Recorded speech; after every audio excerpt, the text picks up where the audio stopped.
ముస్లింలు దేశద్రోహులు. అవునవును. ముస్లింలు ఈ దేశానికి పట్టిన గ్రహణాలు. అవునవును. ఎందుకు ముస్లింలు దేశద్రోహులు అంటే అదే కరోనా కాలంలో ప్రాణాన్ని సైతం లెక్క చేయకుండా ఎంతో మందికి దహన కార్యక్రమాలు చేసిన వాళ్ళు ముస్లింలు. అందుకు ముస్లింలు దేశద్రోహులు కదా. మొన్నటికి మొన్న మహాకుంభమేళాలో అక్కడి ప్రభుత్వం ముస్లింలు స్టాళ్లు వేయకూడదు, ముస్లింలు వ్యాపారం చేయకూడదు అన్నారు. దాన్ని కూడా అంగీకరించి అదే మహాకుంభమేళాలో ఎంతో మందికి వసతి కల్పిద్దాం, తినడానికి తిండిని కల్పిద్దాం అనేది ముస్లింల ఆలోచనతో అక్కడ ప్రభుత్వం ఒప్పుకోకపోయినా ముస్లింలు మసీదులు ఓపెన్ చేసి, మద్రసాలు ఓపెన్ చేసి వారందరికీ చోటు కల్పించింది ముస్లింలు. అందుకు కదా ముస్లింలు దేశద్రోహులు.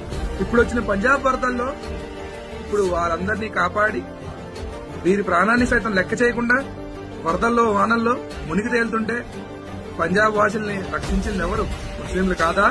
ఇందుకు కదా మా యొక్క ముస్లింలు దేశద్రోహులు. ఎక్కడో 1-2% ఉన్న దేశద్రోహులు పట్టుకుని వారందరూ ముస్లింలందరూ దేశద్రోహులు అనడం తప్పు కాదా? మేమందరం భారతీయులు కాదా? మాది భారతదేశం కాదా? జై హింద్.